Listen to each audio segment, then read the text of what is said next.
Okay, there it is. Samuel, can you get a hold of Paquita and tell her I got the connection problem straightened out? She can log back in. I already called. I mean, Devin's already back on, but I don't have Quita's contact information. So just tell her I'm back on and the stream is fixed now. I had to hook it to my phone. All right, bro. Thank you. All right. Okay. Pastor Samuel's going to call Quita. So, anyway, can you hear me now, Devin? Oh, good, good. I see you. Okay, okay, good. And now I on this one I have the text coming up on the screen as well, so I can see you all's comments live now. Yeah. So anyway, yeah, I'm out of town. I'm in Clinton, Iowa. I'm 2 hours from Chicago. 2 hours from Chicago. We're on this side of Chicago, so we're still on the west side, but we're in Iowa. So, but we have a good signal now with the phone, so I'm gonna make sure I hook up with the phone instead of the hotel Wi-Fi because I'm getting plenty of speed here. All right, so hopefully Paquita will be on in a moment. Pastor Samuel is going to call her and let her know she can log back in.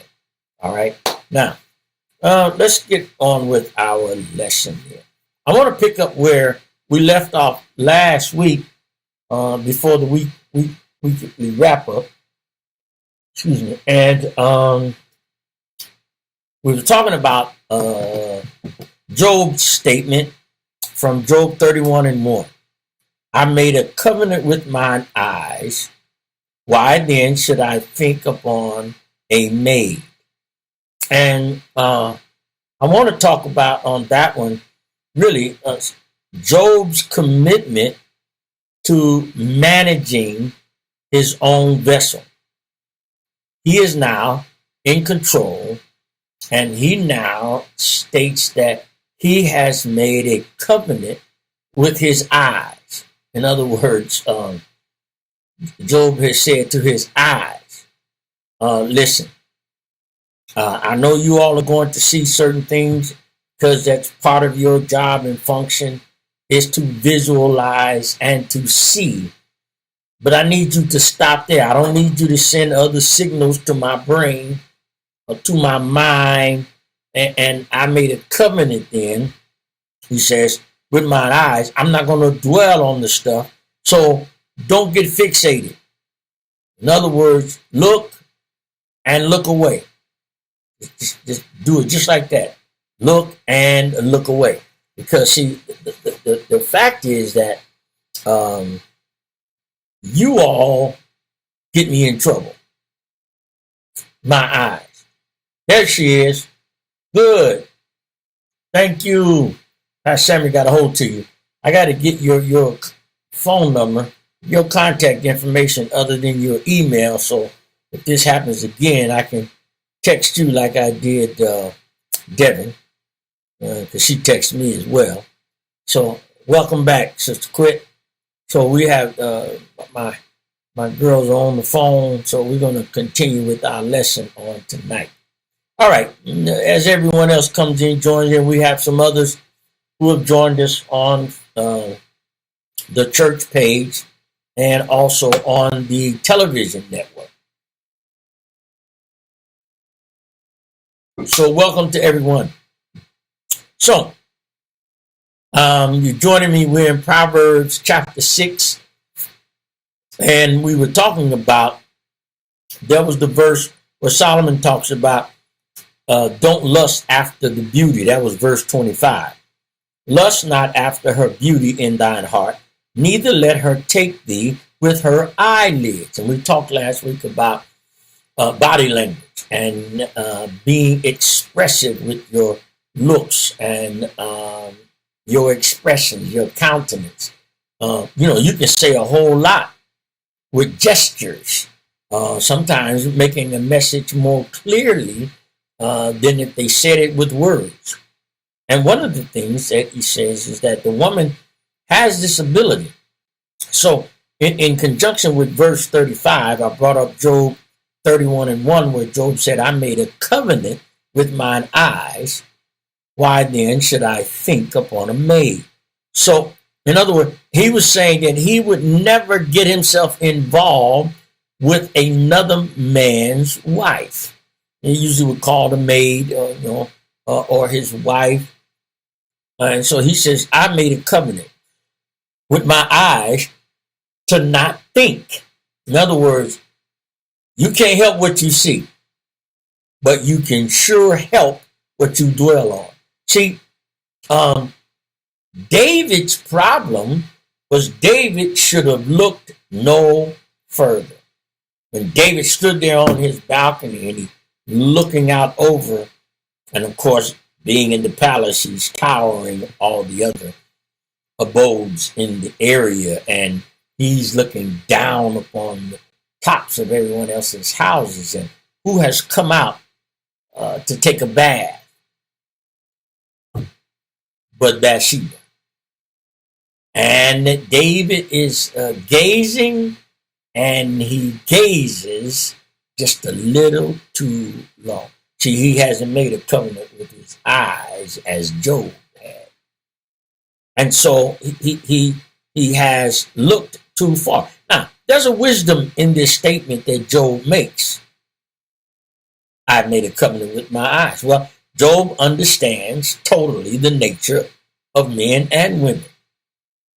Yes, listen, women are aroused as much as men.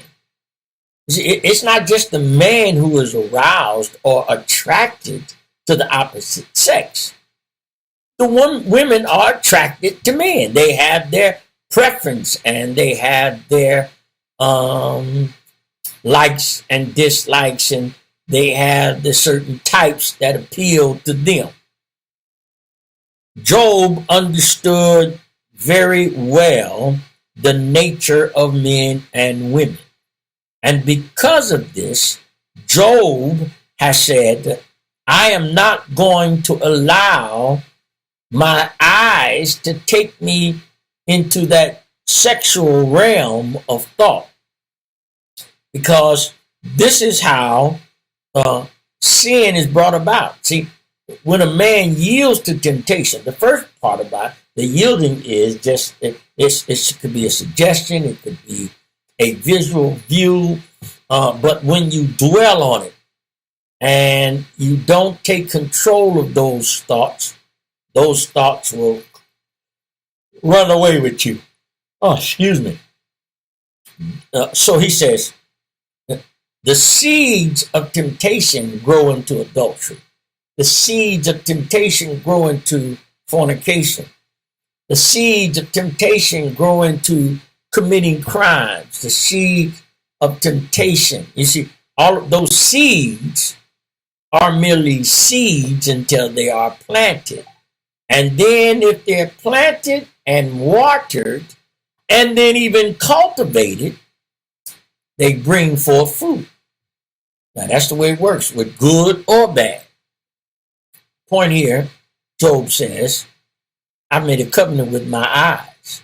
So why would I waste my time looking at another man's wife? I'm not going to do it.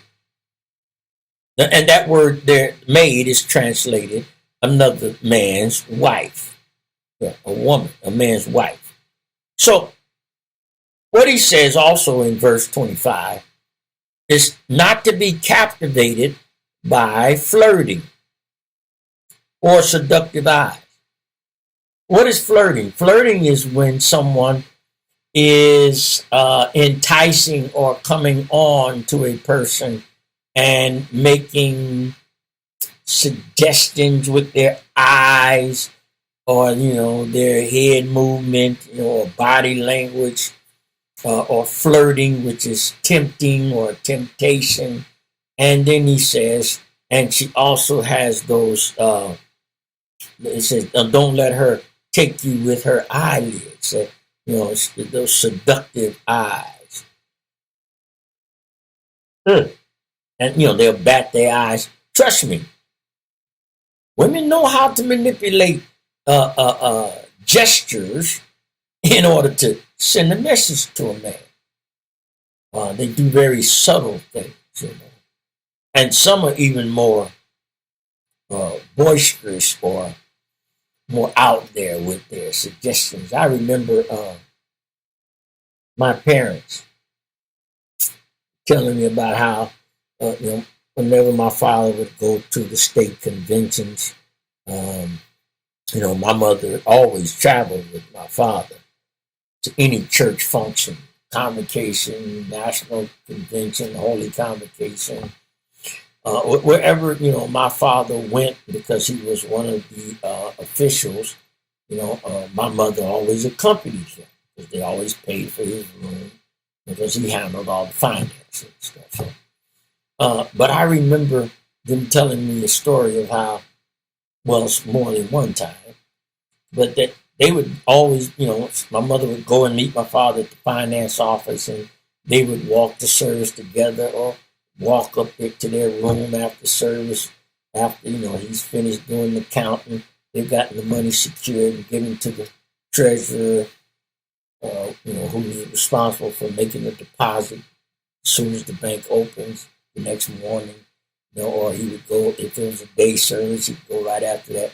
But my mother and father would be working together and, walking together, and they would be greeted by, one of the sisters. And when my daddy would make a certain gesture to my mother, she would reach in his coat pocket.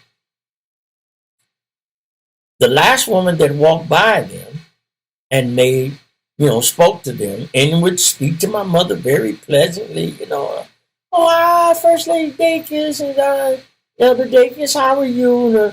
And then if my father made a certain gesture to my mother as they would continue walking away, my mother would reach her hand in his pocket, and lo and behold, the woman would have placed her hotel room key in my dad's pocket. And they would laugh about it. But that's a serious thing. And I talked last week about how, it's not always the man. My father wasn't that type of man, very faithful, and so my mother had nothing to fear or be concerned about. But my father always made sure, and like even when he would go and counsel with young ladies and counsel, with wives having issues with their husbands, and my father would, and my mother would a lot of times say, "Oh, take us out, need to do," My father said, "No. If I am counseling with a couple, you are going to be there, and I don't talk to the women by myself." That was just his mannerism. He said, he always wanted to protect his integrity and make sure that there was no funny business. But this was, a running joke with them about how, he would make this certain gesture, and every time he did, she'd reach in his pocket and pull out a room key. Those are the kind of things that, women have designs for men as much as men do for women. And the thing that is interesting to me is that this passage speaks about this. Why would it even come up if this wasn't a practice? And it's talking about the women being the aggressor. Remember, we read back in verse 24 where, let me go back, where she was the adulteress. Verse 26 is where it comes up. I'm sorry, verse 26. For by means of a whorish woman, a man is brought to a piece of bread, and the adulteress will hunt for the precious life. So those are now, and this is where we were supposed to start this week, at knowing the consequences of immorality. All right. Now, there are always consequences to disobedience and consequences to sin. There are rewards and blessings to obedience. And this is why he says obedience is better than sacrifice. See, there are consequences to doing wrong, consequences to breaking God's commandments, consequences to making bad, rash, harsh decisions. Oh,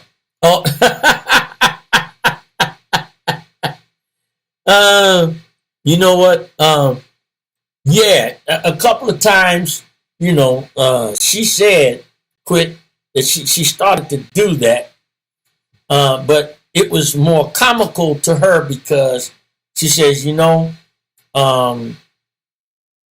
it for some it wouldn't have made a difference, and rather than cause a stir, or my mother said, you know what?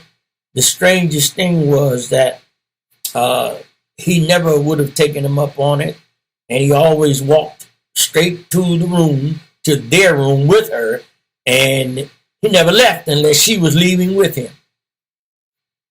It was just, it was very disrespectful.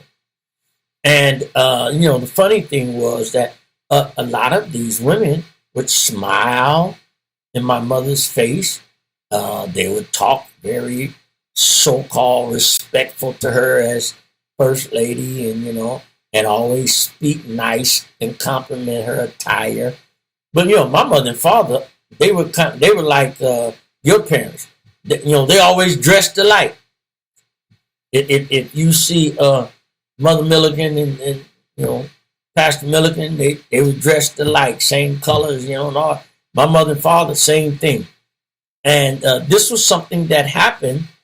But your mama would have sure put them on blast. Oh Lord, if they had done that, Mother Izola Milliken would have straightened them out, and it wouldn't have been a nice straighten out either. She'd have been very forceful about that. But yeah, my mother was very, I guess, nonchalant about it, because she says, didn't matter, because, and she would actually laugh. She would laugh it off, it was comical to her. But let's, we got it. It's one of those things that, people do, and these women are bold.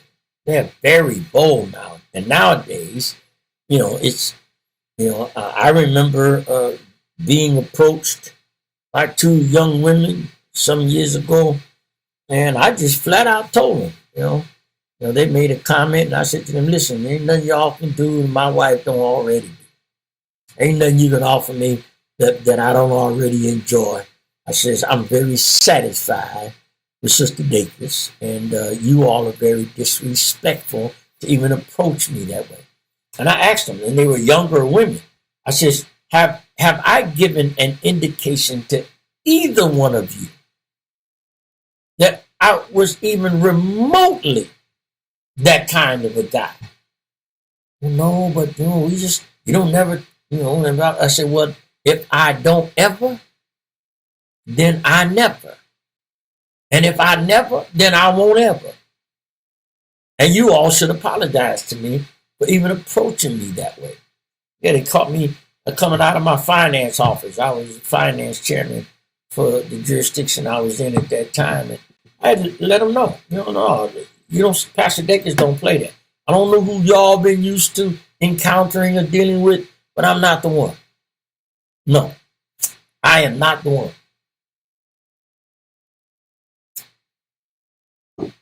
But yeah, my mother wouldn't. It was a joke to her. She would laugh it off.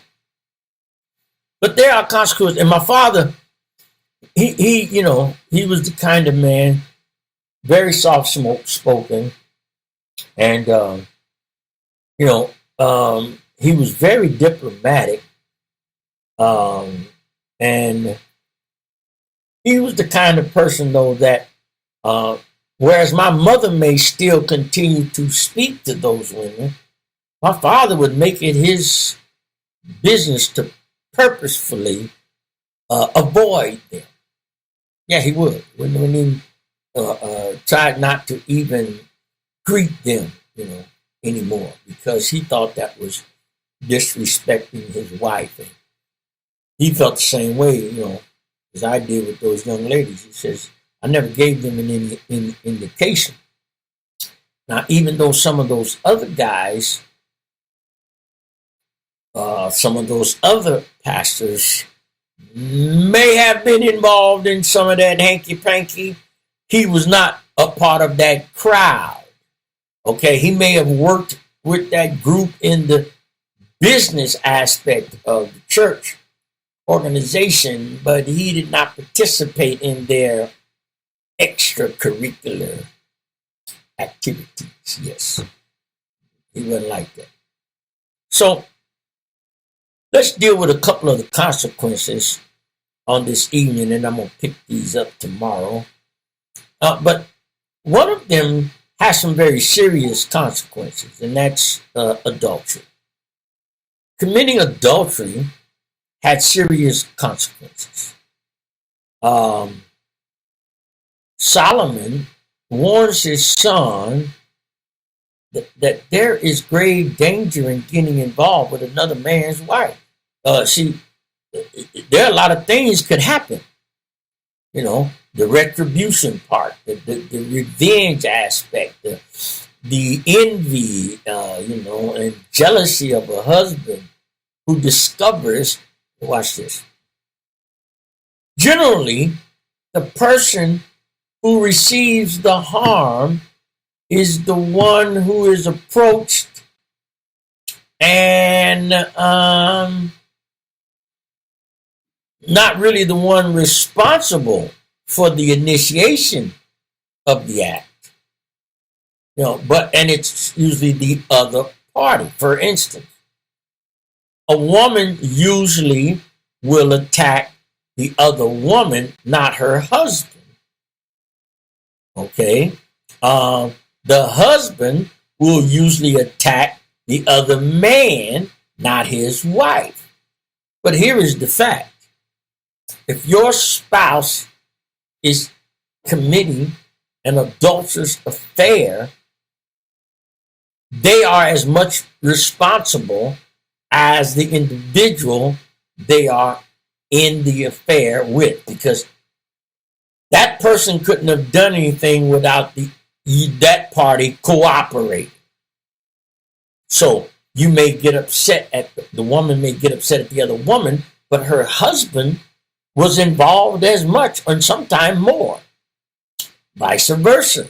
You get upset at the man. Sometimes the other party may not have even known, especially on the part, well, most of the time, the initiator doesn't reveal to the other party that they are married. So they initiate this relationship without divulging their marital status until after they've gotten involved to some extent, and then they reveal to the other party about their spouse, and then they make a decision. Well, it's been going on, and I guess it ain't too serious, because now they start to justify that maybe they're having a bad marriage. It's okay. There's no harm. Exactly. Quit. You right. Why fight over the idiot? But that's what happened. People fight over the idiot. And it is real crazy. If someone is cheating on you and committing adultery, the infidelity should let you see the value of who you're with, and it also should let you be revealed to you how they value you in the relationship. If you don't value me enough to be faithful, this is why he says, The only reason that God gave for divorce was because of adultery, fornication. See, because now what has happened? That individual has now proven to you what your worth is to them. If your spouse doesn't respect you enough to be faithful to you, you see, that tells you they don't respect you. And it tells you they don't value your relationship. Don't listen to that. Oh, it was nothing. They meant nothing to me. It was just a thing. No. It was more than that. Because the truth is, you do not respect me. You don't love me. You don't regard our marriage as valid and valuable and viable. And it's not important to you. Because why? You're willing to risk this relationship for that which you're saying is meaningless. Think about that now. When you make these kinds of statements, it didn't mean anything. It wasn't serious, or it was just, a thing. No, you're saying you do not value what I thought we had. So for me to get upset with the other party when I should be upset with the one whom I'm calling my spouse. And I should be upset then that you don't think enough of our marriage, nor do you regard me enough.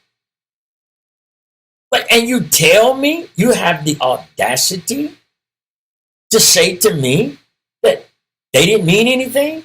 So they who didn't mean anything had more value to you in that moment than I, whom you made those vows before, forsaking all others. Committing adultery is not only wrong and have serious spiritual consequences, it also is dangerous. Yeah, it's dangerous. Because it can reduce you to poverty. It can lead to destruction. Why do you think, listen, one of the reasons why a lot of times women fare well in a divorce settlement, especially when there is adultery involved, because it's a consequence you got to pay. It will destroy you financially. Look what happened to Tiger Woods. His wife didn't swing one golf club to make that hundreds of millions of dollars that he had to pay her. It was $350 to $400 million was the settlement she got. And part of it was because he had over 16 admitted over 16 admitted affairs. That's serious. And why fight over someone who doesn't regard or respect you? Well, one of the consequences of that is that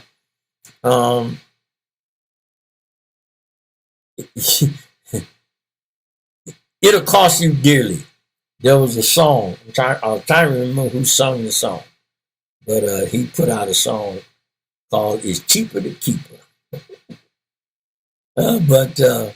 See, some people don't understand the serious consequences and the devastation to your family. What it does to your children, what it does to other family members who have developed relationships. Okay, you create relationships with your wife's brothers, and even though some of them may be doing the same thing. It's going to put a strain on the relationship, especially in after a divorce, because guess what? You still have family gatherings, and you still a part of the family, and you're coming and you're showing up, and here is your ex is there, very distraught, and how dare they invite you, and then one of them will say to the ex, well, we're still friends, and our friendship don't have nothing to do with y'all, blah blah blah, and you ought to be able to. No, see, that's a serious matter and situation. I remember there's a radio program, and they do this thing called beg your pardon or seeking for. Yeah, but anyway, one of the stories was a young man was having his birthday party, and his sister's ex-husband was still his best friend. It was his 40th birthday. He wanted his sister to come to his party, but they had just ended a very bitter divorce battle. And she told her brother, I love you dearly, but if you got him coming to your 40th birthday party, I'm not coming. And he said, but sis, and he's asking her and begging her to reconsider and to come. She says, no way. You know what he's put me through and what he's done to me and all the infidelity and then the bitter divorce battle. And then you have the nerve to want me to come to your birthday party? And he says, but it's my friend, but you're my sister. She says, I don't care. I may be your sister and you're my brother and I love you, but I'm not coming. See, those kind of situations arise out of relationships that are broken, especially when that person who's a part of your family has been harmed by the person you're still trying to have as your friend. And so you've got to be very aware of this, and then understanding that they don't want to be a part of that, or have that person interacting, and like she says, this just happened, we just ended this a couple months ago, and I haven't even gotten over this yet, and you wanting me to come? She said, well, if you want me at your birthday party, make sure he isn't there. If he's coming, I'm not coming. Those kind.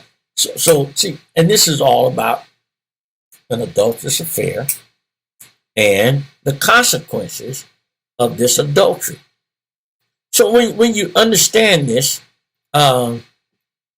you've got to realize that more people are damaged in these kind of situations than just the individuals involved. More people are damaged. More people are affected. More people are hurt. So, you have children, family members, you have, other relatives, friends. How about the person who introduced you to this person? That is your best friend. And now, so it's a lot more to consider than just yourself. It's a lot more to consider. And it's not just you involved. You got other people and parties involved. Now, then he says that it was the whorish woman. Yeah, but for by means of a whorish woman, a man is brought to a piece of bread. Your value, a loaf of bread. It is expensive. Adultery can be expensive.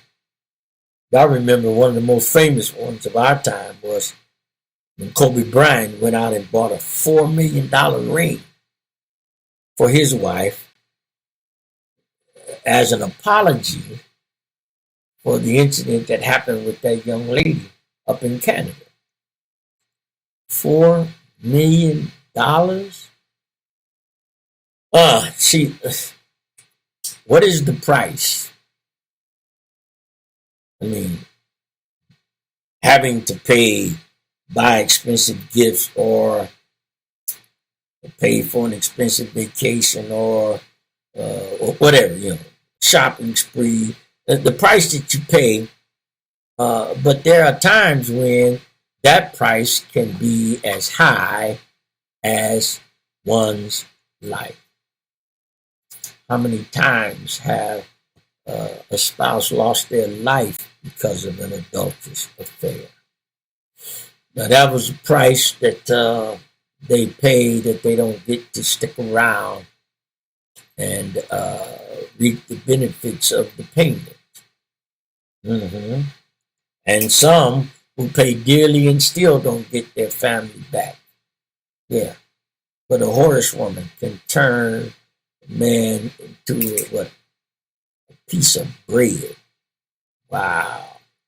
That's woo, brought to a piece of bread. That's no value whatsoever. So there's greater damage done. And then it refers to the adulteress as the hunter who is hunting for his precious life. The prey, the hunter is always seeking what? The kill, the trophy. And it's to the point that, they don't hunt for purpose of nourishment or sustaining of their life. They hunt for the trophy, to mount it on a piece of wood and hang it on the wall. Once it is obtained, the thrill is over. Once the thrill is gotten, the thrill of the hunt and the capture, it's no more value. All right? But our relationships should be more precious than that. But it's dangerous to sin with another spouse. Women kill just like men. In one state, the state of Texas, it's called a crime of passion. You catch your spouse in an adulterous affair, and you go into a rage and kill them, you can be let off and not be charged or get away with murdering that person because it's called a crime of passion. Why? Because there are emotions involved. See, once you get to that point, that the relationship has lost its value to you, you are now stealing or stirring up. That's the way I want to phrase this. Stirring up the volatile pot of emotion, rage, disrespect, anger, all of these. Listen, he says it's better that a man lie with a prostitute than another man's wife. See, you're how should I say? Once you violate the relationship of a marriage, that's a serious problem. And the sad part about it is, men will seek forgiveness multiple times, but in most cases are not willing to forgive their spouse one time. Think about that. Talking about lopsided, unequal, unfairness. You've done it 7 times. And they ain't going to take you back each time. she finally has gotten frustrated and does it once, and there's no forgiveness. You know, think about this. There are consequences to this wrong action. So the cost of adultery can be personal, financial, spiritual, and even untold prices to pay, because it can also cost one's life. Now, doesn't mean because it say, use the term, it's worse than a man going to a prostitute. The sin is a sin. Either one will send you to hell. But the point is, when you violate your marital relationship, and it's using this term to say, though, that a man has to be careful, because this is another man's wife enticing him in the text, much like Potiphar's wife did Joseph. Joseph resisted, and it still cost him prison time because she lied on him. Anyway, our time is up for this evening. Thank you all for hanging in here. And now that we know we can, it's been a wonderful signal with the phone, so I'm going to be using the phone the rest of the week until the new modem shows up. I ordered one today. And so thank you all for joining today. We will not be on tomorrow morning because it's 7 o'clock at 5 where I am. So I'm 2 hours ahead. We start work at 7 a.m. So I can't be on it live at 5 Pacific time and be here at 7 a.m. Central time. So I'll just only be on in the evenings this week. So I will see you all again tomorrow evening, Lord willing. You all continue to pray for us in our travels, and we are endeavoring to continue in this line of studying.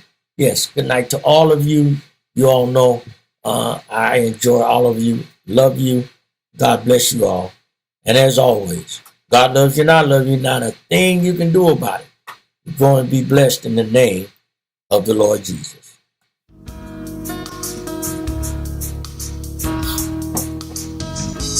A moment of truth opened up my eyes. A moment of truth.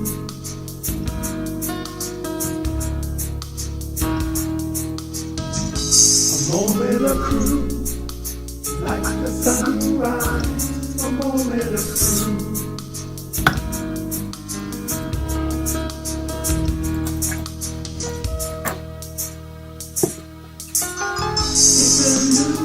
The world that made me new. My life is better. I finally found my way. A moment of